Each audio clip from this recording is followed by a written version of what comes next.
어, 오늘 우리는 성경 마태복음 강독 시간인데요. 10번째 시간으로 2장으로 들어갔습니다. 마태복음 2장, 왕의 복음의 2장인데요. 오늘 말씀은 왕이 경배받으셨다라고 하는 그런 내용인데, 그런 얘기를 한번 하고 싶었는데, 시간이 많이 가서 안 했습니다만은, 마태복음은 왕의 복음이라 그러죠. 그래서 우리가 쉽게 한마디로 할 수는 없는데 간단하게 말씀을 드리면 왕의 탄생부터 왕의 죽으심까지가 마태복음에 기록이 되어 있습니다. 그래서 1장에서 왕이 탄생하셨고, 우리는 보통 성탄절 하면 예수님에 대한 어떤 선곡을 교회에서 할 때는 마태복음 2장을 대부분 그 바탕으로 해서 선곡을 하게 되는데, 1장에서 예수님이 태어났죠. 그리고 2장에서는 예수님이 찬양을 받으신, 다시 말하면 경배를 받는 그런 사건이 있습니다.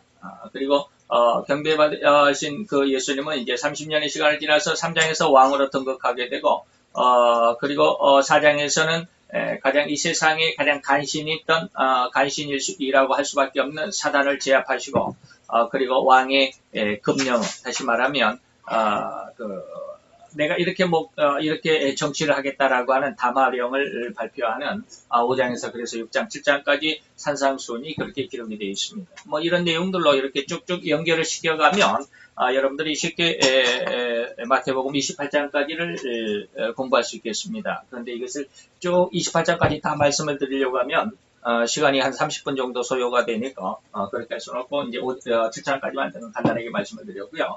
오늘은 이제 마태복음 2장에서 왕이 경배받는 그런 사건 속에 우리가 하나님의 말씀의 은혜가 우리에게 어떻게 주어지는가라고 하는 것을 한번 생각을 해보도록 하겠습니다.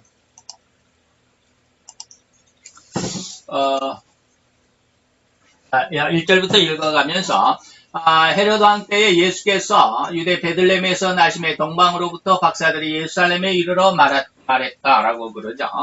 헤롯이라고 하는 임금, 당시에 헤롯 대왕이라고 하는 왕이었습니다. 여기서 헤롯을 잘 구분할 수 있어야 됩니다. 예수님이 태어날 때 헤롯 왕과 예수님이 살아서 목회 사역을 했던 공생의 사역을 했을 때의 헤롯과 다릅니다. 다 같이 이름이 헤롯이니까 헷갈리는데, 예수님이 태어났을 때는 헤롯 대왕, 쉽게 말하면 아버지 헤롯입니다. 아버지 헤롯. 그래서 예수님 이후 시대에는 헤롯 안디바라고 하는 왕이 예수님 당시, 예수님이 사역했을 당시에 헤롯은 헤롯 안디바입니다. 그리고 지금 마태 2장 1절에서 나온 이 헤롯이라고 하는 임금은 헤롯 대왕이라고 불리는 헤롯 안디바의 아버지입니다. 이게 아버지 헤롯이고요. 이제 아버지 헤롯은 마태복음 2장에서 이제 죽습니다. 예수님의 출생과 함께, 그리고 이후에 얼마간 있다가 이제 죽습니다. 그리고 예수님이 이제 성장해서 나사렛에서 살면서 또 갈릴리에서 복음을 시작하면서부터 나타나는 이제 그 이후에 이제 말씀을 드리겠지만, 헤롯 대왕은 예수님이 태어나기 37년 전부터 왕이 돼가지고, 유대의 왕이 돼가지고, BC 4년 예수님이 태어난 이후에 죽습니다. 우리는 보통 일반 우리 교회사에서는 예수님이 BC 4년에 출생했다라고 그렇게 얘기를 하고 있습니다. 교회사에서는 예수님의 생일을 정확하게 기록이 없기 때문에 추정을 해가지고 이렇게 하는데, 역사적인 어떤 기록들을 참고해서 보면 예수님 당시에 그리고 헤롯 대왕이 있을 때는 어떤 일이 있었던가라고 하는 것들을 이렇게 쭉 살펴보니까, 예수님이 BC 7년에, 그러니까 헤롯 대왕이 죽기 3년 전에 예수님이 출생했다라고 이렇게 표현이 되어 있습니다. 이렇게 역사의 기록에서 추론을 할 수 있다라고 그래요. 보통은 BC 6년에 예수님이 출생했을 것이다라고 교회사에서도 인정을 하고 있습니다. 어쨌든지 예수님이 BC 6년이건 7년이건 태어났으면 그로부터 한 2년이나 3년 후에 헤롯 대왕이 죽습니다. 그래서 예수님 출생 당시에 마태복음 2장에 이제 우리가 읽어가겠지만 2살 이하의 남자 아이들을 다 죽입니다. 예수님을 죽이기 위해서 그 안에 포함되어 있을 거라고 생각하고 남자아이들을 다 죽였는데 그리고 이 남자아이들을 죽이고 난 다음에 얼마 되지 않아서 이 헤롯 대왕은 죽습니다. 그래서 죽으면서 아켈라오라고 하는 아들에게는 왕으로 유대의 왕으로 삼습니다. 그리고 두 번째 아들인 안디바, 헤롯 안디바, 여기서 이제 헤롯 안디바의 아버지라고 제가 그랬는데 헤롯 안디바를 갈릴리와 베레아 지방의 분봉왕으로 그러니까 오늘날로 말하면 도지사쯤으로 하고 빌립 그 안디바의 이제 빌립이 누굽니까? 헤롯 안디바의 동생입니다. 그런데 동생인데 친동생이 아니고 이복 동생, 다른 엄마의 아들입니다. 헤롯 대왕이 부인이 많았던 모양이죠. 그래서 헤롯 안디바를 낳은 왕비와 빌립을 낳은 왕비가 다릅니다. 그래서 빌립의 나중에 이제 3장에 넘어가 보면 세례 요한이 이 헤롯을 책망을 하죠. 그때 헤롯은 헤롯 안디바입니다. 헤롯 대왕은 죽잖아요. 예수님이 태어나고 얼마 있지 않아서 죽고, 아버지 그러니까 헤롯 대왕이 죽고, 아들 헤롯이 이제 이 갈릴리 지방과 베레아 지방의 오늘날로 말하면 도지사, 그때는 이제 분봉왕이라고 그랬습니다. 옛날 우리나라 조선시대로 말하면 영주죠. 어떠한 지역의 영주 정도가 분봉왕이라고 이렇게 말합니다. 그런데 이 헤롯 안디바가 빌립의 아내를 빼앗아, 그러니까 빌립의 아내는 누구예요? 헤롯 안디바로 보면 제수잖아요. 동생의 아내니까. 어쨌든 이복 동생이지만 좌우지간 동생의 아내니까 제수씨잖아요. 제수씨를 뺏어다가 자기 아내로 삼습니다. 그 여자가 헤로디아라고 하는 왕비인데 이것을 세례 요한이 강력하게 책망을 하죠. 그것은 불륜이다. 그건 잘못된 것이다. 라고 이렇게 책망을 하다가 헤로디아의 원성을 사게 되죠. 왕비 헤로디아의 원성을 사게 돼가지고 감옥에 갇히게 되고 세례 요한이 목이 잘리게 되는 그러한 일이 이제 마태 3장 이후에 나오게 되죠. 어쨌든지 헤롯 대왕에게 세 아들이 있는데 이 아켈라오라고 하는 아들에게는 유대의 왕으로, 그 다음에 헤롯 안디바는 갈릴리와 베레아의 분봉왕, 그리고 빌립은 드라고니 지방의 분봉왕으로 이렇게 유언을 하고 헤롯 대왕이 죽습니다. 그래서 마태 2장 19절로 이제 우리가 지금 1절을 보고 있지만 19절로 20절, 23절로 보면 헤롯이 죽은 후에 주의 사자가 애굽에서 요셉에게 현몽하여 가로되 쭉 읽어 나오다가 22절에 아켈라오가 그 부친 헤롯을 이어 유대의 임금됨을 듣고, 이제 이것을 이제 오늘 다음 시간에 이제 말씀을 조금 드리겠지만 이렇게 기록이 되어 있죠. 그래서 이 아켈라오라고 하는 사람이 유대의 왕이 됩니다. 이제 다음 시간에 말씀을 그거는 드리겠지만 아켈라오가 상당히 포악했던 모양이죠. 어쨌든지 그렇습니다. 그래서 이제 23절, 22절, 23절 말씀을 드릴 다음 시간에 말씀을 드리기로 하고요. 자, 2절로 넘어갑니다. 어쨌든지 예수님 당시에는 아버지 헤롯이 통치를 하고 있었습니다. 그리고 그 아버지 헤롯에 의해서 이제 그 2살 이하의 어린 아이들이 죽임을 당하는 그런 어려움이 있었죠. 자, 2절로 넘어가겠습니다. 이렇게 1절에서 헤롯이 뭡니까? 한번 봅시다. 헤롯 왕 때 예수께서 베들레헴에서 나심의 동방으로부터 박사들이 예루살렘에 이르러서 동방에서 이제 그 천문학자 그때 당시에 박사들이죠. 박사들이 와서 뭐라고 그랬느냐면 유대인의 왕으로 나신 이가 어디 계시냐? 우리가 동방에서 그의 별을 보고 그에게 경배하러 왔도다라고 이렇게 말을 합니다. 2절에서 이제 그랬더니 여기서 동방이라고 하는 나라는 오늘날의 이란입니다. 그때 당시에는 성경시대에는 바사라고도 그러고요. 성경에는 바사라는 말로 표현되고요. 여러분들이 배우는 세계사에서는 페르시아라고 기록이 되어 있을 것입니다. 그래서 저도 고등학교 때 페르시아에 대한 어떤 그 막연한 어떤 그 상상이 있었거든요. 왜 세계사 선생님이 그런 이야기를 해요. 페르시아의 군대는 엄청나게 강한 군대다. 사자가 새끼를 낳으면 언덕 위에서 사자를 굴려가지고 살아남는 새끼만 길러낸다라고 하는 게 사자의 어떤 특성이라고 그런 말을 들으면서 페르시아가 바로 그런 강한 군대를 키운 그래서 이 페르시아에 대한 어떤 그 강한 군대적인 어떤 의식이 있었거든요. 그런데 정확하게 성경을 그리고 세계사를 공부하면서 페르시아가 오늘날 이란이라고 하는 나라. 그래서 옛날에 페르시아는 이슬람이 아니었습니다. 우상국이긴 했지만 그래서 오늘날에는 이슬람화 돼가지고 지금 이스라엘을 강력하게 가장 큰 대적으로 나타나는 게 이란인데요. 이때 이 이란 옛날에는 바사국이었죠. 이 바사국의 왕이 유대 나라를 해방시킨 적도 있습니다. 고레스라고 하는 왕이. 그 다니엘서에 나오죠. 어쨌든 그런 이야기들을 여러분들이 머릿속에 이렇게 딱 떠올라야 되는데 이제 성경적인 공부를 많이 안 해놓으면 이것이 떠오르지 않죠. 어쨌든지 그런 거는 좀 놔두고 동방이라고 하는 나라는 오늘날 이란이라고 하는 그 이란 근처 그 지역인데 곧 바사의 페르시아의 천문학자들이 바로 이 동방에서 온 박사들, 그래서 동방 박사 그러면 천문학자들이라고 생각을 할 수 있습니다. 그래서 이렇게 이제 세계 지도를 제가 좀 봤는데 여기가 중국입니다. 여기서 보이지 않지만 이 옆에가 이제 우리 한국이 있겠죠. 오른쪽으로 한국이 있겠고, 그리고 가운데 여기가 이제 이란입니다. 그리고 이 별표, 빨간 별표가 이스라엘이라고 한다면, 바로 옆에 오른쪽에 이라크를 넘어서 이란이 있습니다. 그래서 이스라엘과 이란 사이에는 이라크라고 하는 나라가 있는데, 예전에 이 이라크가, 여 밑에 이제 지금 여러분들이 보이지는 않지만 조그만 나라 쿠웨이트라고 하는 나라가 있습니다. 이 쿠웨이트를 점령을 했다가 아주 혼쭐이 났죠. 이라크가 이 쿠웨이트를 점령을 했습니다. 그랬다가 걸프전이 일어났죠. 미국이 개입을 해가지고. 그래서 이라크의 대통령 사담 후세인이 실각을 당하는, 죽임을 당하는 그런 일이 있었습니다. 그걸 걸프전쟁이라고 그러는데, 어쨌든지 이라크가 이스라엘과 접경을 하고 있고, 그리고 그 뒤에 이란이라고 하는 이 나라가 바로 바사입니다. 그리고 이 이스라엘의 왼쪽으로 보면 이집트, 애굽이라고 하는 나라죠. 애굽에 종사를 했던 그 애굽이라고 하는 나라 있습니다. 그런데 이게 이제 지형을 보면 바로 이 이란이 바로 여기인데, 이란으로부터 여기 예루살렘에까지 동방 박사들이 이렇게 걸어서 왔습니다. 오늘날 같았으면 비행기를 타고 왔을 텐데, 옛날에는 비행기가 없었잖아요. 낙타를 타거나 걸어가거나 말을 타거나.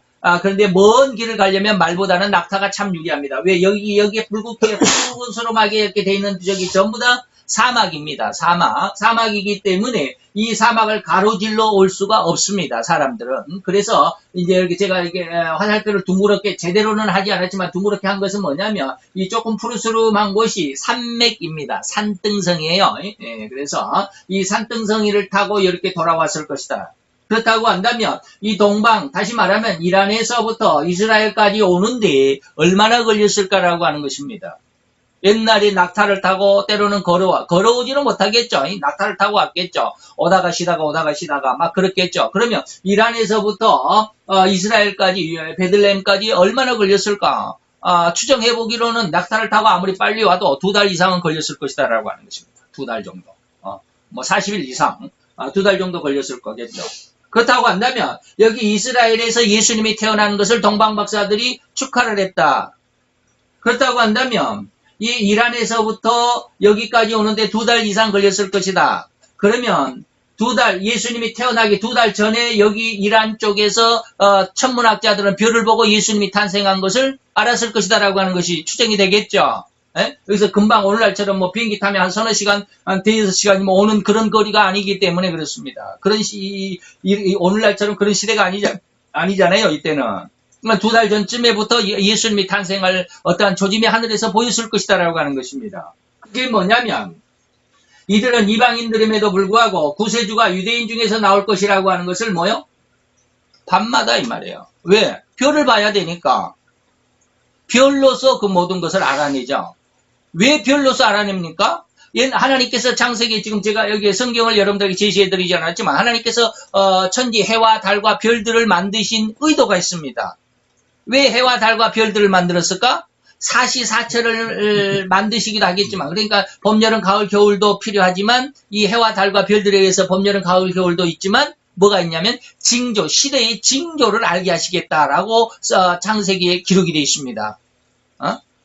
징조를 알게 하는. 그러니까 별을 통해서, 해와 달을 통해서 하나님께서 어떠한 사인을 보내겠다라는 뜻입니다. 이해가 되십니까? 여러분들 창세기 2장 3장을 잘 읽어보세요. 사시와 징조를 나타내시고자 이 해와 달과 별을 만드셨다니. 그러니까 이 별을 관측하면, 이제 여러분들에게 말씀을 드리겠지만 토성과 목성이라고 하는 별을 여러분들이 아시죠? 뭐 어떤 거 정확히는 모르지만 아마 들어봤을 것입니다. 고등학교 때 과학 시간에 토성과 목성이 있는데, 토성은 세턴이라고 그러고 목성은 제우스라고 그럽니다. 그러니까 세턴은 아버지예요.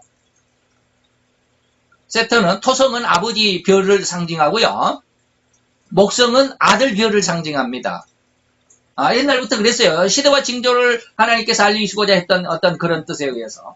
그래서 목성과 토성에 대한 어떠한 징조를 보고 이 천문학자들, 다시 말하면 옛날에는 점성술사라고 그랬는데 요즘에는 좀 좋은 말로 해서 천문학자들입니다. 예, 점성술사들이 밤마다 이 별을 관측했습니다. 이 목성과 토성을 아버지 별과 아들 별의 어떠한 상황, 그리고 거기에서 아버지와 아들 별에 대해서 또 이제 비너스, 금성이라고 하는 아주 빛나는 그런 별들, 이런 것을 관측을 하고 있었다 이 말입니다. 언제? 밤마다.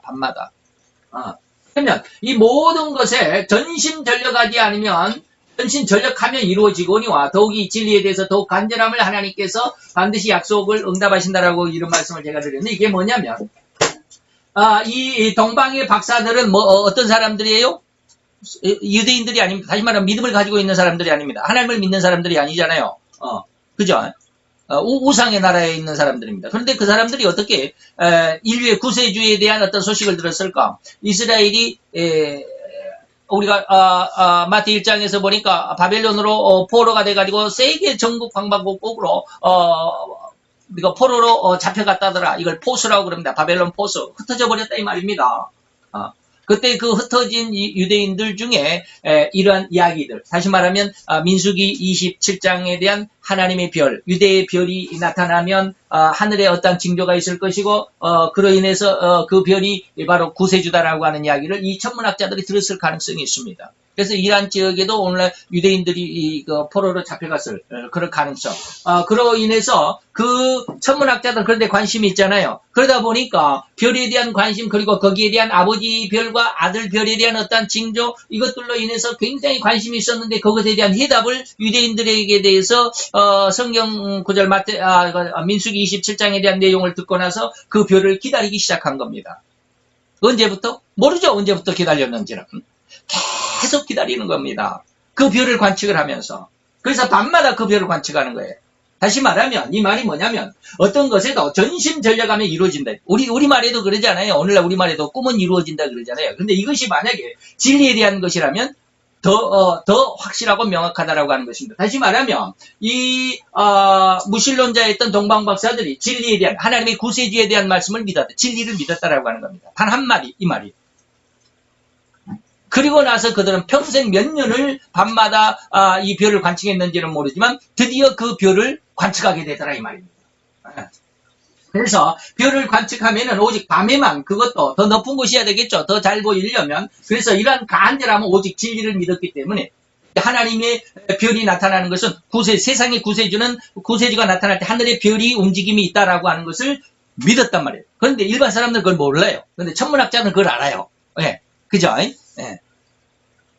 예, 제가 지금 여러분들에게 아무리 얘기를 해줘도 잘 못 알아듣는 것은 여기에 대한 관심이 없기 때문에 그렇습니다. 물론 저도 지금 성경에 대해서는 조금 안다고는 하지만 천문학에 대해서 이야기를 하면 잘 몰라요.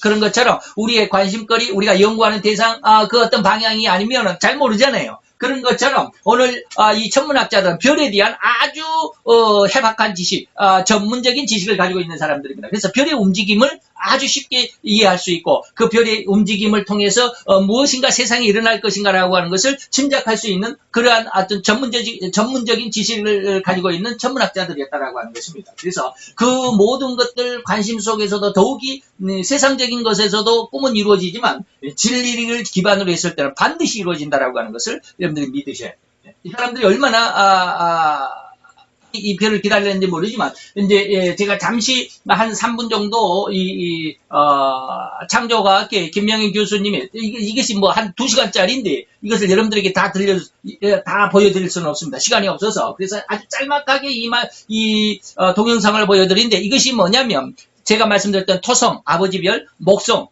이 아들 별인데 이것이 예수님이 탄생할 때 아주 어떤 움직임을 보입니다.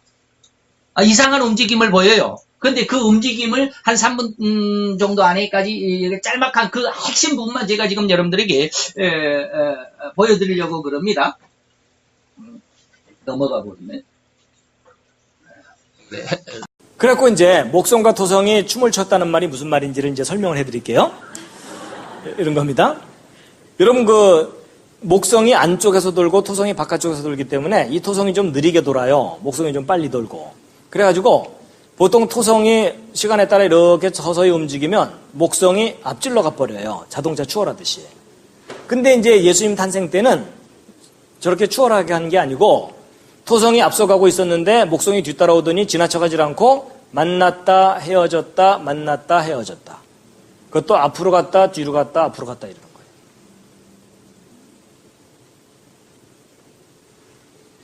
자, 저게 이제 어떻게 저런 현상이 나타나는지를 이제 원리를 알려드리면, 여러분 태양이 중심에 있고 지구는 태양 주변을 1년에 한 바퀴를 돌죠.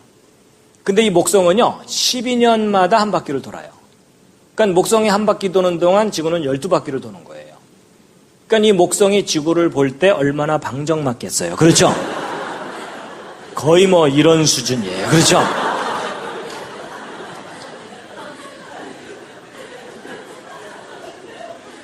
그 다음에 이 토성은요 30년 정도 만에 한 바퀴를 돌아요.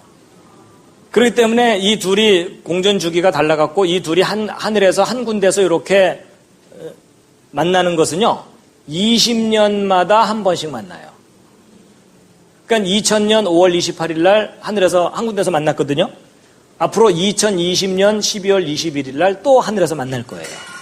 요 날짜를 기록해 두셨다가 그리운 분들을 다시 만나시기 바랍니다. 그리고 평소에는요 목성과 토성이 서로 떨어져 있어요.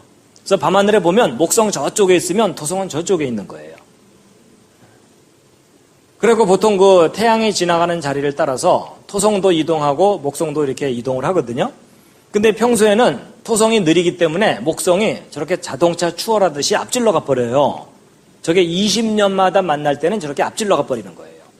근데 예수님 탄생 직전에는 저런 일이 벌어진 게 아니고 토성이 천천히 가고 있었는데 목성이 뒤따라오더니 토성을 앞질러 가지 않고 만나더니 우리 오랜만인데 한번 추실까요? 이렇게 되는 거예요.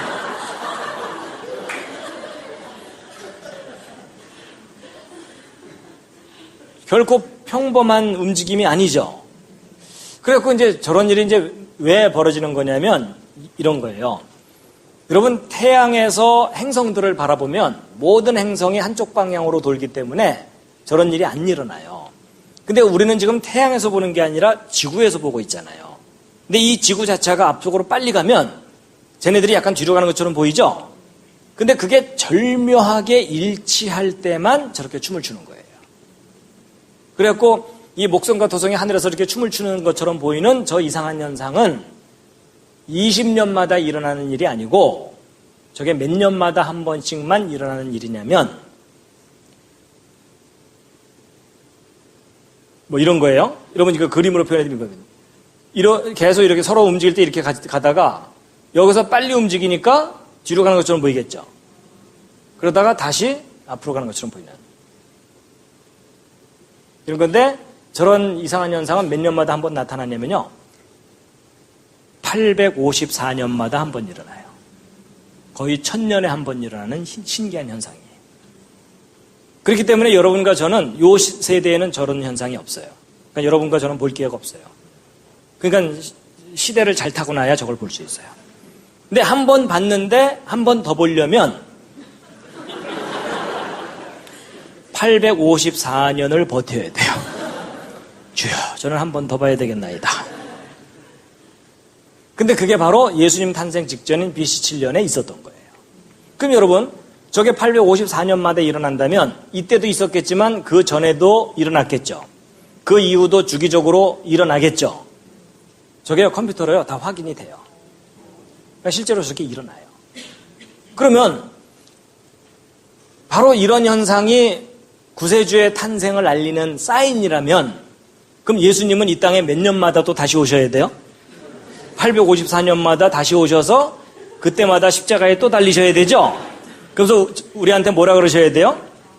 아니, 다 이뤘다가 아니죠. 다 이뤘으면 왜 또 와요? 그러니까 그때 이제 달리실 때마다 얘들아, 이번에도 내가 다 해결을 못했어. 너희들의 죄를 할부로 해결해 줄게. 뭐 이래야 되잖아요. 그렇죠?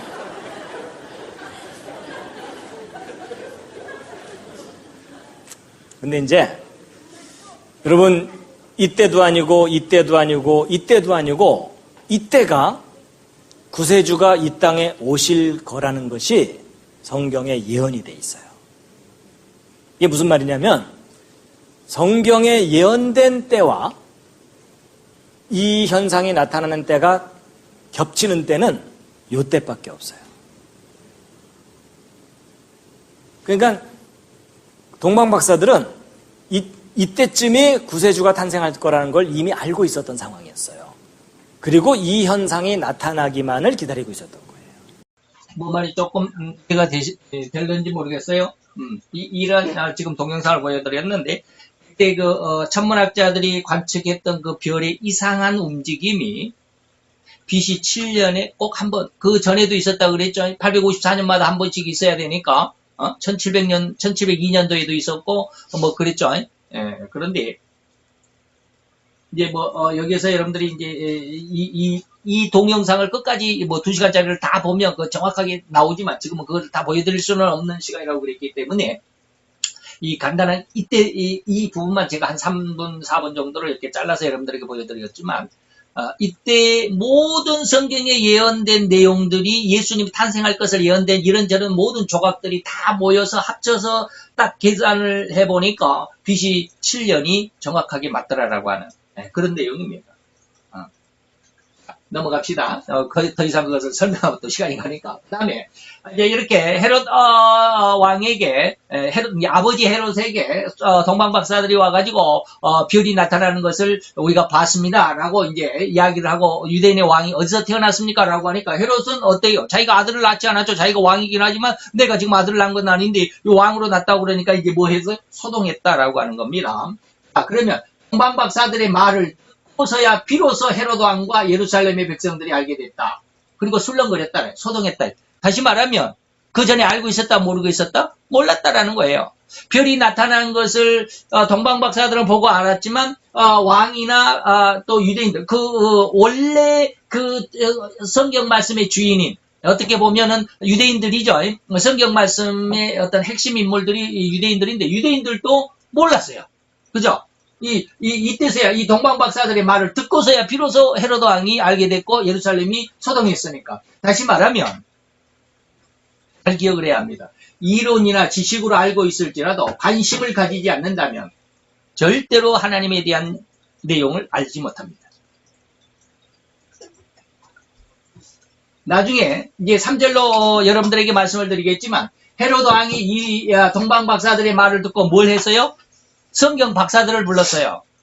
성경 박사들이 뭐라고 대답했어요? 베들레헴에서 구세주가 태어납니다라고 알고 있었어요. 그런데 정작 천문학자 동방 박사들이 와서 이야기했을 때 그 성경 박사들이 알고 있었어요? 몰랐어요. 예수님의 탄생한 걸 전혀 몰랐어요. 다시 말하면 성경에 대한 지식이 해박하다 할지라도 성경에 대한 하나님의 뜻을 정말 알고 싶어서 아주 거기에 관심을 하고 몰입을 하고 올인했다. 요즘 말로 하면 올인한 어떤 그런 관심 집중을 하지 않으면 하나님에 대해서 이렇게 안테나, 영적인 어떤 안테나를 탁 세우지 않으면 절대로 성경 박사를 할지라도 하나님의 뜻, 다시 말하면 시대를 분별하지 못해요. 이걸 이해할 수 있어야 돼. 이 말을 이해할 수 있어야 됩니다. 이게 굉장히 어려운 말인데 여러분들이 이해할 수 있었으면 좋겠는데 이 어려운 말을 여러분들에게 했으면 좀 그래요. 그래서 제가 이런 말을 썼습니다. 이론이나 지식으로 성경에 대한 이론, 성경의 지식에 대해서 너무너무 해박한 성경 박사들도 성경에 대해서는 알고 있었지만 그 성경의 진짜 하나님의 의도, 하나님이 나타내시고자 하신 그 의도, 성경의 어떤 그 문자적인 모습, 그 어떤 의미를 해석하긴 하지만 그 이면에 숨겨져 있는 하나님의 의도는 관심이 없어서요. 그러다 보니까 예수님이 태어날 때 아무도 예수님을 축하한 사람이 없어요. 대제사장, 제사장, 서기관과 율법사들, 성경 박사들 한 사람도 예수님을 축하한 사람이 없어요. 그런데 오직 동방에서 온 이 이방인들, 별에 대한 관심, 구세주에 대한 깊은 관심을 가진 사람들, 그 사람들이 하나님을 믿지 않는 이방인이었고 우상을 섬기는 이방인이었지만 하나님에 대한 관심을 가지고 있었기 때문에 이 사람들만 알게 된 거예요. 기가 막히죠. 그래서 데살로니가전서 5장 2절 3절을 제가 일본에 여기다가 삽입을 했는데 주의 날이 밤에 도적까지 이룰 줄을 너희 자신이 자세히 알미라. 저희가 평안하다 안전하다 할 그때에 잉태된 여자에게 해살의 고통이 이름과 같이 멸망이 호련히 저에게 이를. 호련이란 말이 무슨 말인지 알죠? 갑자기 예상하지도 못했는데 이런 뜻이에요. 호련이란 말. 호련히 저희에게 이르리니 결단코 뭐한다? 피하지 못한다. 뭐라고 그랬어요? 주의 날이 밤에 도적같이 이를 줄을 너희가 뭐한다? 자신이 어떻게 한다? 자세히 알고 있어요. 예수님의 재림에 대해서 자세히 알고는 있는데 알고 있을지라도 그 예수님의 재림의 날이 회사라는 고통과 같이 호련히 임하게 될 것이고 이렇게 알고 있는 사람도 그 예수님의 재림을 피하지 못한다. 모르고 있다 이 말이에요. 굉장히 어떤 그 앞뒤가 잘 맞지 않지만 기가 막힌 어떤 두려운 말이잖아요. 알고 있는데 모른다는 거예요. 이것을 이해할 수 있어야 돼, 이 말씀을.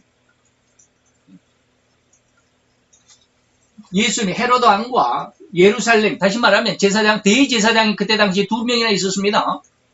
수많은 제사장들 그리고 서기관과 율법사들, 성경 박사들이 있었지만 예수님의 탄생을 몰랐어요. 벌써 2달쯤 전, 정확하게 며칠인지는 모르죠. 2달 전쯤 되는 그러한 어떤 한 4, 50일이 넘는 그러한 전에 이미 동방 박사들은 알고 있었잖아요. 그리고 그 한 4, 50일을 걸려서 지금 예루살렘에 도착을 했잖아요. 근데 그 도착한 며칠 사이에 예수님이 탄생한 거잖아요. 예수님이 아직 성전에 가서 할례를 받기 전이니까 할례를 받으려면 8일이 태어난 지 8일 만에 할례를 받습니다. 그러면 예수님이 태어난 것은 지금 동방박사들이 지금 도착한 2, 3일 안에 이 말이에요. 그리고 동방박사들이 다시 고국으로 돌아가고 그리고 며칠, 다시 말하면 8일이 되기 8일 만에 예수님이 성전에 가서 할례를 받습니다. 이해가 되십니까? 그러니까 바로 예수님이 탄생했다. 그리고 8일째 됐다. 이 8일 어간에 지금 동방박사들이 여기 예루살렘에 도착해 있는 거예요. 이걸 이해할 수 이게 상황이 머리에 그려질 수 있어야 돼. 이게 헤로드 왕과 성경 박사들은 전혀 모르고 있었다. 지식은 많은데, 네? 성경 박사들인데 하나님의 뜻을 몰라요. 기가 막히죠. 그래서 자 왕이 그다음에 이제 이렇게 소동을 한 다음에 왕이 뭐라고 했어요? 대제사장을 불렀습니다. 그리고 백성의 서기관들을 불렀습니다. 이 서기관들은 성경 박사들입니다. 서기관과 율법사를 모아서 뭐라고 그랬어요? 그리스도가 유대인의 왕이 어디서 났느냐라고 물어봤는데 그리스도가 어디서 났느냐라고 이렇게 물어봅니다. 박사들은 유대인의 왕의 탄생을 물었는데 헤로드 왕은 그리스도 구세주에 대해서 물어봅니다. 그랬더니 헤로드 왕은 아마 유대인의 왕은 곧 세상의 구세주라는 사실을 아마 알고 있었을 것입니다. 이 헤롯 대왕은 유대인이 아닙니다. 엄마 아빠 중에 한 사람이 유대인입니다. 반쪽 유대인이죠. 어쨌든지 그렇습니다. 그래서 유대의 어떤 그 성경, 구약 성경에 대한 어떤 내용을 조금은 알고 있었겠죠. 어쨌든지 그렇습니다. 그래서 자기가 그 반쪽 유대인, 정통적인 유대인이 아니라는 그것 때문에 유대인들을 관할하는 왕이 되었음에도 불구하고 유대인들의 환심을 사기 위해서 유대인들이 뭐라 그러니까 저는 반쪽 유대인이야라고 이렇게 자꾸 그러니까 헤롯을 배척을 하려고 하니까 이 헤롯이 뭘 했습니까? 성전을 짓기 시작하잖아요. 유대인들의 환심을 사기 위해서. 어쨌든지 그렇습니다. 그래서 이 헤롯은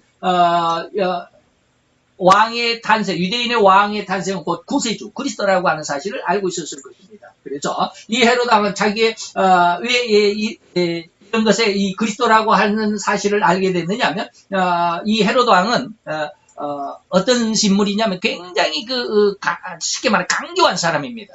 자기가 왕이 되기 위해서 엄청난 투쟁을 했던 사람인데 로마의 황제와 어떤 밀약도 하고 차후전 여러분들이 한번 이 헤롯 대왕에 대해서 읽어보면 참 비굴하면서도 야비한 그런 사람입니다. 어쨌든지 그렇게 해가지고 왕이 됐는데 이 사람은 자기가 왕권을 지키기 위해서 엄청난 집착을 합니다. 심지어는 자기 왕비를 가장 사랑했던 헬레나라고 그러나? 이 이름이 그런데, 이 왕비조차도 자기가 가장 사랑한, 왕비가 23명인가 그래요. 정확히는 잘 모르겠지만, 왕비가 상당히 많았습니다. 그 중에서도 이 자기 왕비 헬레나라고 하는, 누구지, 이름도 제대로 기억을 못하겠는데, 그 왕비를 가장 사랑했습니다. 근데 그 왕비까지 처형을 합니다. 왜? 자기 왕권을 지키기 위해서. 이렇게 왕권에 집착한 사람이 바로 이 헤로드 왕이죠. 그렇기 때문에 이제 예수님을 죽여야 되겠다라고 하는 그런 어떤 생각이 들잖아요. 자기 왕권을 지키기 위해서. 그래서 이제 그런 내용들이 이제 계속 이어지고 있는데 그런 내용들을 뒤로 두고 이제 5절로 넘어갑니다. 그래서 대제사장과 서기관들을 불러가지고 뭐라고 그러느냐면 유대인의 왕 그리스도가 어디서 났느냐라고 그러니까 대제사장이나 성경 박사들이 뭐라고 그럽니까? 대답하여 가로되 유대 베들레헴이라고 알잖아요. 베들레헴에서 태어날 것입니다. 이렇게 선지자에게 기록된 바, 유대 땅 베들레헴아 너는 유대 고을 중에 가장 작지 아니하도다. 내게서 한 다스리는 자가 나와서 내 백성 이스라엘 목자가 되리라 하셨나이다. 이게 미가서 5장인데, 미가 5장 2절의 내용입니다. 똑같은 말입니다. 베들레헴 에브라다야 너는 유다 족속 중에 작을지라도 이스라엘을 다스리는 자가 내게로 나올 것이라. 그의 근본은 상고의 태초의 때문이다. 이렇게 지금 미가서 5장 2절을 이 대제사장이나 성경 박사들은 능히 알고 있었잖아요. 헤로드 왕이 물어보니까 즉시 대답을 했잖아요. 잠시만요. 성경 한번 찾아볼게요. 이런 사람들이 아닙니다. 막 물어보면 즉시 대답할 수 있었던 성경 박사들입니다. 근데 정작 예수님의 탄생을 모르고 있어요. 예수님의 탄생을 축하하지도 않았습니다. 오히려 이들은 예수님을 죽인 사람들입니다. 1절로 넘어갑니다. 이에 헤롯이 가만히 박사들을 이제 베들레헴이라는 것을 왕은 이제 들어서 알고 있죠. 대제사장이나 서기관들에게 이제 방금 6절에서 들었습니다. 그리고 이제 박사들이 없는 틈에 이제 그렇게 했죠. 박사들이 기다리고 저쪽 방에서 기다리고 이제 헤롯 왕은 대제사장이나 성경 박사를 불러가지고 이제 그리스도가 어디서 났느냐라고 그러니까 이 베들레헴입니다라고 하니까 헤롯이 이제 박사들을 다시 부릅니다. 헤롯이 가만히 박사들을 불러서 별이 나타난 때를 자세히 물어봅니다. 언제 태어났느냐. 그리고 이제 8절로 넘어가게 되는데 8절 넘어가기 전에 이제 이 말씀에 대해서 이 별의 움직임과 변화는 단순간에 알아볼 수 있는 것이 아니죠. 벌써 2달 전쯤에서부터 이 별의 움직임이 있었습니다. 이걸 잘 이해할 수 있어요. 2달 전쯤에서부터 있었다. 근데 별은 방금 우리가 김명근 박사님의 창조과학의 그 어떤 컴퓨터 프로그램을 위해서 아주 그냥 순식간에 막 돌리니까 토성과 목성이 이렇게 한꺼번에 막 지나갔다가 뒤로 물러갔다가 막 이렇게 하더라고 우리가 눈으로 볼 수 있지만 이것이 굉장히 오랜 시간에 걸쳐야 이걸 알 수 있습니다. 다시 말하면 일반인들은 거의 별의 자리의 움직임을 알아채지 못합니다. 그러나 이 오랜 시간 동안 그림으로 오늘은 2018년 3월 25일 오늘은 목성이 어디 지점에 있고 토성은 어디 지점에 있고 그리고 그 다음 날은 또 목성이 어디 지점에 있고 토성이 어디 지점 이것을 날마다 그 점을 찍어가지고 그래프로 이렇게 그려놓고 이것을 모아보니까 토성이 목성을 앞질러 갔네 이런 것을 알 수 있다는 거예요. 이해가 됩니까? 이 말을 이해할 수 있어야 돼요. 하룻밤에 이렇게 딱 어느 날 갑자기 밤에 딱 보니까 그날 밤에는 이상하게 토성과 목성이 막 왔다 갔다 하네. 이게 아니에요. 이게 아니에요. 몇 날 며칠을 그걸 관측을 해야 됩니다. 그것도 그림을 그려놓고 하루는 여기에다 점 딱 2개 찍어놓고 토성과 목성 오늘은 어디로 만큼 이렇게 변했구나. 이런 것들이 계속해서 쌓이는 어떤 쉽게 말하면 요즘으로 말하면 빅데이터가 조성이 돼야 됩니다. 그리고 그것을 종합해서 빅데이터를 하고 결과를 산출해보니까 토성이 목성을 앞질러 갔네? 이거 뒤로 또 물러갔네? 이런 것을 알아챌 수 있다. 오랜 시간 이게 아주 서서히 움직임. 그래서 동방 박사들 이미 몇 개월 전부터 이 별, 목성, 주피터라고 하는 로마로 말합니까? 로마로 말 제우스라고 하는 말, 주피터라는 말이고 제우스라는 말인데 이 목성은 아들을 상징한답니다. 그리고 토성은 세턴이라고 하는데 이건 아버지를 상징합니다. 그래서 이 별의 움직임을 이 동방 박사들은 날마다 이렇게 점을 찍어가면서 이걸 관측을 하면서 그 별의 움직임을 관찰했다라는 뜻이에요. 그리고 나서 한 2달쯤 전에 이 토성과 목성의 움직임이 심상치 않다. 이것이 바로 하나님이 이 별을 통해서 징조를 주시는 그 징조가 확실하다라고 확신을 했을 때 그 별을 따라서 이제 예루살렘까지 오게 됐다라는 거예요. 한 2달쯤 걸려서. 그리고 2달쯤 걸려서 오게 되니까 이들이 예루살렘에 도착했을 바로 그 하루 이틀 어간에 앞으로 하루 이틀인지 뒤로 하루 이틀인지 우리가 그 하루 이틀 어간에 예수님이 탄생했다는 거예요. 예수님이 탄생하기도 전에 미리 이런 별의 움직임이 하늘에서 있었다라고 하는 것입니다. 그리고 이제 넘어가서 8절로 베들레헴으로 보내면 이제 왕이 뭐 박사들을 어떻게 불렀어요? 가만히 불렀어요. 왜 가만히 불렀을까? 속셈이 있으니까 조용하게 아무도 모르게. 예. 그리고 베들레헴으로 보냈습니다. 왜? 이 베들레헴은 뭐예요? 방금 대제사장과 성경 박사들이 베들레헴에서 태어나겠습니다라고 하는 말을 들었으니까 베들레헴으로 보내면서 가서 이르되 그 동강 박사들에게 이르되 가서 아기에 대해서 자세히 알아보고 네가 그 아기를 찾거든 예수님을 찾거든 내게도 좀 알려달라. 나도 가서 그 입에 경배하겠다. 정말로 헤롯이 아기 예수님을 경배하고자 했을까요? 죽이고자 해. 그런데 이제 말이 그렇죠. 말이 얼마나 말이 포장이 좋은데 나도 가서 경배할게. 예? 너희들처럼 나도 그 아기 예수 구세주의 탄생을 축하해줘야 되잖아. 그러니까 나에게도 알려줘. 그런데 속셈은 뭐예요? 예수를 죽여야 돼. 왕권에 너무 집착해가지고 자기 아내 왕비까지도 죽였던 사람이에요. 그리고 이제 결국 나중에 역사에 보면 예수님을 못 찾으니까 동방 박사들이 그냥 가버리잖아요. 왕에게 알려주지 않고. 왜? 하나님 그렇게 하라고 그랬으니까. 가라. 그냥 가지. 왕에게 가지 말고 그냥 집으로 가라 그래요. 나중에 이제 9절로부터 보면. 네.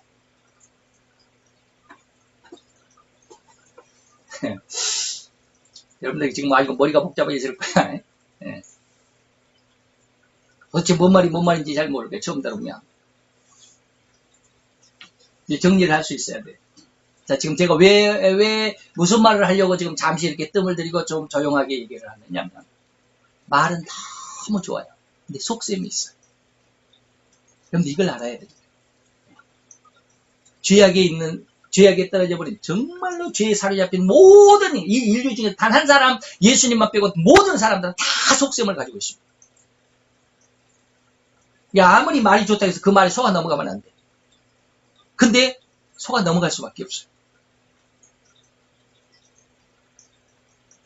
제가 정치적인 발언을 조금 하면 지금 우리나라에서 헌법을 개헌하자라고 지금 우리 문재인 대통령 정부에서 지금 헌법을 발의를 하고자 합니다. 지금 발의 아마 하고 있을지도 모릅니다. 전자결제를 통해서 지금 아랍에미레이트에 지금 대통령이 가 있는데 전자결제를 오늘 중으로 전자결제를 하면 이게 국회에 발의가 된다고 그래요. 근데 그 개헌안에 뭐가 들어있을까? 개헌 너무 좋잖아요. 온 국민의 뜻을 담아서 온 국민이 다 잘 살기 위해서. 대통령은 심지어 뭐라고 그랬습니까? 남과 북이 따로 살건 함께 살건. 함께 산다는 것은 통일이잖아요. 따로 살건 함께 살건 서로 간섭하지 말자라고 이렇게 지금 선언을 했어요. 말은 너무 좋잖아요. 근데 속셈이 뭔지를 여러분들 이해를 못하잖아요. 지금 동방박사들이 이렇게 별이 왔다 갔다 한 건 동방박사들은 훤히 알고 있지만 우리들은 아무리 별을 수천 번 수만 번을 봐도 몰라요. 아무것도 몰라요. 그런 것처럼 보고도 모르잖아요. 그런 것처럼 여러분들이 지금 정부에서 발표한 그 개헌의 내용들, 개헌 전문을 헌법 개헌하고자 했던 모든 내용을 다 읽어봐도 여러분들 그 뜻이 무엇인지를 몰라요. 그러니까 그냥 좋다라고만 해. 그냥 좋다, 개헌을 하면 좋다라고 지금 개헌을 찬성하는 국민이 대다수라고 지금 난리고 이 방송에서는 난리를 치지만 그 안에는 뭐요? 예수를 몰아내는 법이 가득 차 있습니다. 기독교를 억압하는 법이 가득 차 있습니다. 그래서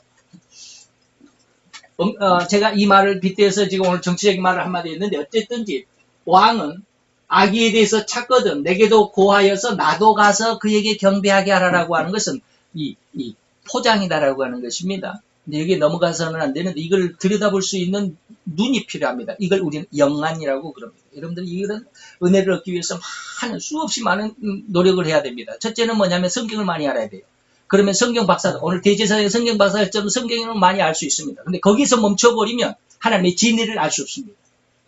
제가 앞에서도 계속 말씀을 드렸잖아요. 성경 말씀에 대해서 아주 정통한 사람들이지만 예수님의 탄생을 정말로 하나님의 뜻을 몰랐다라고 말씀을 드렸잖아요. 이론과 지식이 되어버리면 안 돼요. 거기에서 하나님의 말씀을 더 많이 알았던 사람들은 다 하나님 앞에 깊이 기도해야 합니다. 하나님의 진리를 알기 위해서, 하나님의 진리의 영을 얻기 위해서 굉장히 기도해야 합니다. 여러분들 진리의 영을 얻게 된 그 순간부터 여러분들은 하나님의 마음을 조금씩 읽어가게 될 겁니다. 진리의 영을 받지 않으면 성경을 아무리 성경 박사를 할지라도 몰라요. 하나님의 뜻을 몰라요. 오늘 성경 박사들처럼 그래요. 마태복음 2장의 내용을 가만히 그 내용을 깊이 하나님의 은혜의 말씀 속에 깊이 젖어 있으면서 상고해보고 또 묵상을 해보면 엄청나게 무서운 말입니다. 그냥 예수님 탄생했고 동방사들이 왔고 축하 경배하고 황금과 몰약과 유역을 선물로 드렸고 이런 것만 기록이 된 줄 아십니까? 여기 엄청난 하나님의 깊은 어떤 내막과 사단의 어떤 계략이 숨어 있습니다. 그걸 읽어볼 수가 없잖아요. 영의 눈이 띄어지지 않으면 절대로 들여다보지 못합니다. 어쨌든지 넘어갑시다. 왕권에 집착하던 헤로드 왕은 자기 야심을 감출 한마디입니다. 나도 가서 그에게 경배하게 하라. 같이 경배하고자 한다면서 찾으면 즉시 죽이고자 하는 강한 왕권에 대한 집착을 감추고 있는 말이었죠. 예? 그리고 10절에 보면 저희가 별을 보고 9절에 원래 왜 갑자기 넘어가 버렸나? 주 말이다. 9절로 넘어가면 박사들이 왕의 말을 듣고 갈새 동방에서 보던 그 별이 문득 앞서 인도하여 가다가 악이 있는 곳 위에 머물렀었는지라 저희가 별을 보고 가장 크게 기뻐하더라라고 이렇게 이제 별이 그들이 예루살렘에 동방으로부터 한 2달 걸려가지고 예루살렘에 왔는데 별이 없어졌어요. 그러니까 갈 곳을 잃어버렸잖아요. 저도 다른 동네 가가지고는요 차를 움직이질 못해요. 내비가 없으면 움직이질 못해요. 어디로 갈지를 몰라요. 왼쪽으로 가야 될지, 좌회전해야 갈지, 직진해야 갈지, 아니면 뒤로 유턴해야 갈지, 아무 데도 몰라요. 정말 당혹스럽더라고요. 내비가 안 켜지면 그래. 근데 제 핸드폰에는 3G로 내비를 받기 때문에 좀 늦을 때가 있어요. 그러니까 가끔 가다가 이 GPS가 튈 때가 있어요. 안 맞을 때가 있어요. 그러면 한 5분 정도 기다려야 돼요. 그러니까, 핸드폰을 완전히 껐다가 전원을 껐다가 다시 켜야 다시 GPS를 제대로 받는 그런 경우가 종종 나타나요. 그래가지고 GPS가 안 켜지면요 정말 당혹스럽더라고요. 그 생판 다른 도시에 가가지고 어디로 갈지를 몰라. 그런 경험이 한 2번 있었는데 어쨌든지 자기 갈 길을 정확히 알아야 되잖아요. 내비를 따라서 이렇게 쭉쭉쭉쭉 가면 정말로 제 길을 딱딱 찾아갈 수 있잖아요. 그런데 오늘 동방박사들이 바로 그 별을 보고 별을 내비게이션으로 삼고 이렇게 쭉 따라왔는데 갑자기 없어졌어요. 그래서 다시 나타났어요. 그런 내용들이 이제 김명현 교수님의 어떤 그 창조과학회 아까 그 영상 속에 들어있기는 하지만 어쨌든지 별이 없어졌다가 다시 나타났습니다. 그것은 뭐냐면 대낮에는 태양빛에 별들이 빛이 가려지잖아요. 별을 못 봐요. 그런데 이제 저녁에 새벽이 되니까 다시 그 별이 나타나게 됐고 그 별을 쫓아서 이제 예수님이 탄생한 곳까지 오게 됩니다. 이러한 상황을 당시에는 결코 과학적으로 이해할 수 없어요. 요즘에는 다 이해가 되잖아요. 그런데 그때 당시에 과학자들은 이것을 몰랐어요. 그래서 별을 다시 찾아보고는 너무 기뻐했다라고 이렇게 기록이 되어 있습니다. 그 다음에 11절, 오늘 12절까지인데 이제 다 왔죠. 11절에 집에 들어가서 아기와 그 모친 마리아와 함께 있는 것을 보고 누구에게? 아기께. 어머니 마리아께가 아니야. 어머니 마리아와 함께 있는데 그 중에서도 마리아가 어머니가 아니라 아기에게 경배했다라는 거예요. 아기께 경배하고 보배압을 열어서 황금과 유향과 몰약을 예물로 드렸다라고 그럽니다. 자, 경배라고 하는 말이 있는데 여기서 경배하고 그랬는데 이 경배라고 하는 말은 프로스키네오라고 하는 단어인데 이 프로스키네오라고 하는 단어는 신적인 존재에게 복종한다라고 하는 어떤 그런 의미의 경배입니다. 그래서 신에게 엎드려 복종하다라는 어떤 의미를 나타낸 단어인데 이 복종은 오직 절대적인 왕에게만 엎드린다라는 그런 뜻입니다. 다시 말하면 지금 이 말에 프로스키네오라고 하는 이 말을 가만히 의미를 생각을 해보면 아기에게 이러한 경배가 있을 수 있겠습니까? 지금 막 태어난 쉽게 말하면 핏덩어리 지금 8일이 되기 이전에 예수님이잖아요. 이제 동방박사들이 고향으로 돌아가고 8일이 되는 날 예수님께서 성전에 가서 할례를 받기 때문에 할례 받기 전의 상황이거든요. 이 상황이. 그렇다고 보면 할례 받기 전이면 지금 아직은 쉽게 말하면 핏덩어리요. 뭐 태어난 지 한 2, 3일, 3, 4일 정도 된. 아직은 제대로 모양이 갖춰지지 않아요. 제가 결혼을 해가지고 첫 아들을 낳아가지고요. 첫 아들을 딱 낳았는데 이게 되게 볼품이 없더라고요. 아들을 딱 처음에 나오면. 사람 모습이 아니에요. 되게 그냥 뭐 쉽게 말하면 물속에 엄마의 뱃속에 양수라고 그러죠. 물속에 10달 동안 있으니 얼마나 물에 불었겠습니까? 어쩐지 모르지만 우리가 물에 불어서 그런지 모르는지 뭐 이게 사람 모습이 아니에요. 근데 이게 한 2, 3일, 3, 4일 정도 지나면 이제 제 모습을 찾아옵니다. 사람 모습처럼. 뭐 태열기가 있다, 뭐 그런 거 빼고 어쨌든지 그렇습니다. 자, 제가 왜 이런 말을 하느냐면 아기가 태어나서 한 3, 4일 이전에는요 제 모습이 아니에요. 아직 사람의 모습이 아니라 좀 불어 있어요. 그 아기께, 그런 아기께 뭐요? 신에게 엎드려 복종한다라고 하는 의미의 복종 경배를 할 수 있겠느냐는 거예요. 웬만한 믿음 가지고는, 웬만한 확신 가지고는 이러한 경배를 할 수가 없습니다. 이 경배, 신에게 엎드려 복종한다라고 하는 이 경배의 의미 속에는 나는 내 목숨을 당신께 드립니다라는 뜻이 들어있습니다. 그럼 여기 모친 마리아도 있는데 그 옆에 아버지 의부이지만 아버지 요셉도 있는데 아버지 어머니께 애기 낳느라고 고생했습니다라고 이렇게 인사한 게 아니고 그렇게 하는 게 아니고 아기에게 지금 핏덩어리 아기에게 경배했다라고 하는 거예요. 이건 뭐예요? 진리를 정확히 알고 있는 사람들. 네? 이 박사들의 눈에는 이 핏덩어리 아기가 인류의 구세주로 보였다. 이런 은혜가 있어야 됩니다. 세상을 보고 하나님의 뜻을 발견할 수 있고 세상 속에 하나님의 뜻을 어지럽히는 사단의 간계한 그 간교함 그 괴계를 꿰뚫어 볼 수 있는 은혜가 있어야 그런 눈이 있어요. 근데 이 핏덩어리 아기에게 예배하고 경배한 사람은 불과 3종류밖에 안 됩니다. 이 동방박사들 들에서 양을 치던 목자들 몇 사람 그리고 나중에 이제 예수님이 할례를 받으러 성전에 갔을 때 그 두 할머니 할아버지를 만납니다. 시므온과 안나라고 하는 두 할머니 할아버지 선지자를 만납니다. 이 두 할머니 할아버지는 부부가 아니에요. 부부가 아니고 시므온 할아버지 안나 할머니는 기도로 평생을 산 사람이에요. 그래서 하나님의 뜻을 깨달은 사람. 그런 사람들 눈에만 예수님이 구세주로 보여요. 예수님이 성전에 가서 할례를 받으러 성전에 갔을 때 그 수많은 대제사장 제사장 예수님에게 할례를 행했던 사람들까지라도 예수님이 구세주인 것을 몰랐습니다. 근데 그 두 사람 할머니 시므온 할아버지 안나 할머니만 예수님이 구세주라는 사실을 알았습니다.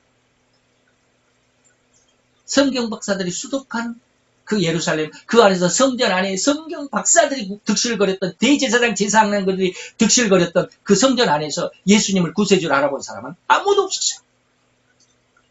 오직 바로 이 전에 동방 박사들 그리고 들의 목자들 그리고 성전에서 시므온과 안나라고 하는 두 할머니 할아버지.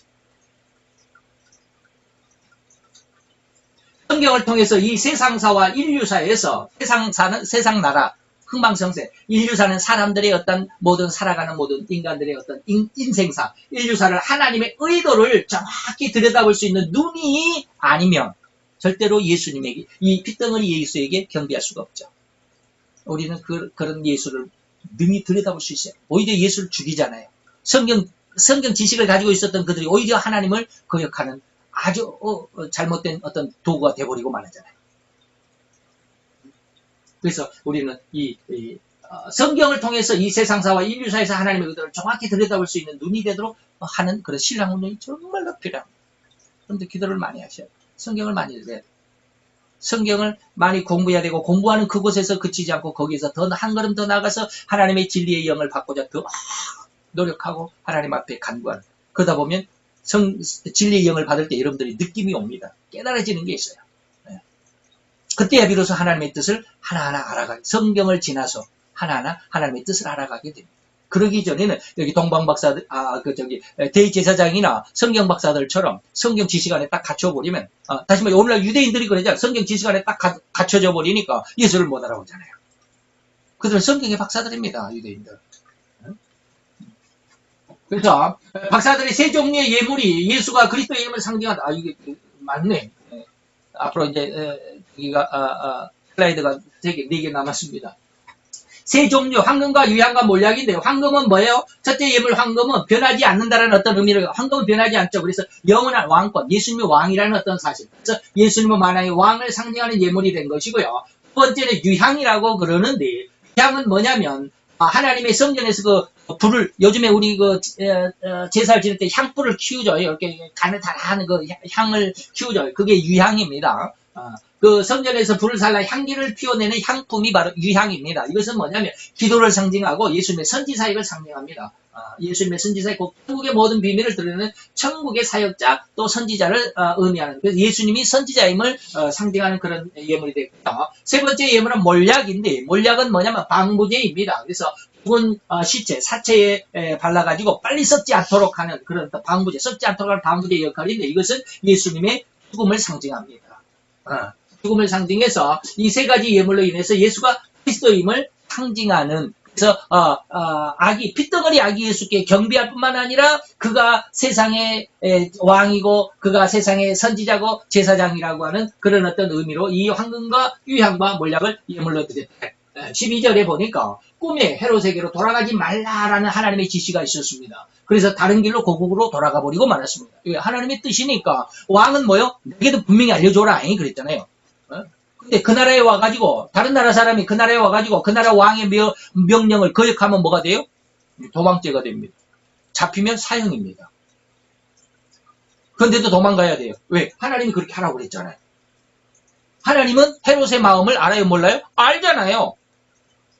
동방박사들은 몰라요. 동방박사들은 아마 예수님께 경배하고 헤롯에게로 가서 여기 있습니다라고 알려주고 싶었을 거예요. 그러나 하나님은 알잖아요. 왜? 헤롯에게 가서 알려주면 헤롯이 당장에 와서 아기 예수를 잡아 죽일 것이 분명하기 때문에 하나님은 알잖아요. 그래서 하나님이 예수님을 보호하기 위해서 동방박사들에게는 고향으로 그냥 헤롯에게 가지 말고 고향으로 가라 그러면서 그 밤에 다시 이제 13절로 보면 바로 그 아버지 요셉에게 꿈에 또 천사로 지시를 해가지고 바로 애굽으로 도망해라. 아기를 죽이려고 하는 자들이 지금 혈안이 돼 있다라고 이렇게 이야기를 합니다. 다음 시간에 이제 그 말씀이 나오겠지만 이건 다시 말하면 꿈의 지시는 하나님의 보호하심입니다. 그래서 즉 헤롯에게 가서 아기 예수님의 처소를 알려주면 당장에 죽임을 당할 수 있는 상황이고 위급한 상황에서 하나님은 항상 하나님의 성도들을 보호하십니다. 근데 이것을 기다리지 못해서 좀 성도들이 하나님을 거역하고 실망한 뿐이지 항상 하나님은 성도들을 보호하십니다. 제가 지난 우리가 계시록 강독할 때에 계시록 12장을 저는 갑자기 그런 것을 많이 느낍니다. 12장에 무슨 내용이 있었어요? 여인이 아들을 낳는데 이 여인과 아들을 용이 이 여인과 아들을 익사시키기 위해서 물을 입에서 강같이 토해내가지고 저들을 떠내려가서 익사시키려고 했지만 하나님께서 독수리를 보내가지고 이 여인과 아들을 날개에 태워가지고 보냈다. 광야로 하나님께서 예비한 처소로 보내가지고 1260일 동안 양육을 했다라는 말씀이 계시록 12장 기록이 되어 있습니다. 이런 내용들을 요즘에 많이 느끼고 있습니다. 오늘날에 그 하나님이 예비한 처소, 광야의 처소는 어디일까요? 요즘에 이정훈 교수님의 그 강의를 몇 개를 들어봤는데 그 중에서 하나가 아주 그냥 그 계시록 12장을 읽는 것처럼 막 느껴질 때가 있었어요. 그게 뭐냐면 우리나라의 한말 때 우리 대원군의 그 쇄국 정책이 있을 때, 그래서 우리 자립, 자존, 자생하는 그런 어떤 아주 강력한 자기 의지를 가진 사람이 대원군이었기 때문에 그 대원군의 그런 마음을 우리 한국 사람들은 거의 좋아합니다. 다른 사람들의 도움을 안 받고 자립하는. 그러면서 그 쇄국 정책이 무엇으로 나타나냐면 기독교 박해로 나타납니다. 그래서 왜 우리의 이 대원군의 뜻을 따르지 않고 서방의 종교를 믿고 그러느냐 해가지고 우리나라 그때 당시에 예수를 믿는 예수쟁이, 그때 당시 예수쟁이라 그랬죠. 예수쟁이들의 그 사진도 있더라고요. 코를 잘라고 예수를 믿는다고. 그렇게 기독교를 핍박합니다. 정약용 여러분 너무나도 잘 아시죠? 정약용도 기독교인입니다. 예수를 믿는다고 귀양사를 보내고 죽입니다. 그래서 독살시킨 자우전 사역을 내려서 죽입니다. 아마 그럴 겁니다. 귀양사에서 뭐 목민심서도 나오고 막 그러잖아요. 흠음심서 막 그런 거 있잖아요. 정약용의 뭐 무슨 5대 서적인가 뭐 그런 거 있어요. 기억을 못하지만 아직은 그래요. 그래서 기독교를 그렇게 핍박을 했습니다. 그리고 나라를 자립하겠다고 했는데 결과가 뭐야? 나라가 망해버렸잖아요. 네? 나라가 망해버렸어요. 일본의 식민지가 됐다 이 말이에요. 근데 그 나라는 망했어도 세워지는 게 하나 있었습니다. 뭐가 있었어요? 교회가 세워졌어요. 그렇게 그냥 예수를 믿는 사람들을 불에 태워 죽이고 그때 당시에 죽창으로 막 찔러 죽이고 코를 베가지고 여자들 코를 베고 그냥 막 그 엄청난 핍박을 가했음에도 불구하고 교회가 세워지더라고요. 그 강의를 이렇게 쭉 들으면서 이 계시록 12장이 막 내 몸에서 내가 막 일키워지는 것 같은. 야, 저것이 하나님의 독수리 날개로 예비하시. 그들은 그렇게 고난을 당했지만 그들의 그 고난 속에서 오늘날 대한민국이 설립이 된 거예요. 그들이 없었으면 우리나라 이미 일본 식민지에서 이렇게 벗어나지 못했습니다. 그동안 일본이 우리나라를 계속 식민 통치를 하기 위해서 미국에다 얼마나 로비를 했는지 모릅니다. 엄청난 로비를 했습니다. 돈을 엄청 미국에다 갖다 주면서 말이죠. 한국은 미개에 한국은 아주 포악한 민족들이에요. 그러니까 우리가 지배를 해줘야 돼. 우리가 그들을 관리를 해줘야 돼. 미국인들은 다 그렇게 알고 있었어요. 그런데 우리나라에 복음을 전해준 선교사들이 어떻게?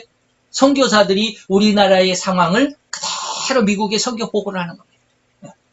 예수를 믿는 사람들이 이렇게 계몽적이고 이런 사람들이 이렇게 나라를 위해서 백성들을 위해서 이렇게 많은 일을 하고 이것이 바로 기독교가 들어가서 세운 열매들이다. 오히려 저들을 그렇게 핍박하고 그런 기록도 있다고 그래요. 독립문 여러분 아시죠? 독립선언문을 1919년 3월 1일 날 독립선언문을 읽고 있는 선언문을 읽고 있는 그 사람의 손목을 일본 군인들이 와서 잘라버려.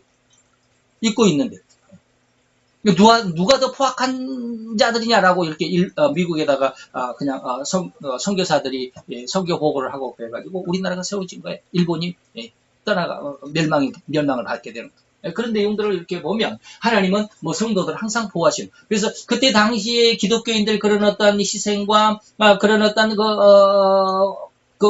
이 총칼 앞에 굴복하지 않음으로 인해서 우리나라가 세워졌고 우리나라가 예수를 믿게 돼 이렇게 좋은 세상을 만들게 됐는데 이 나라가 다시 기독교를 몰아내려고 하는 그런 법을 추진 중에 있다.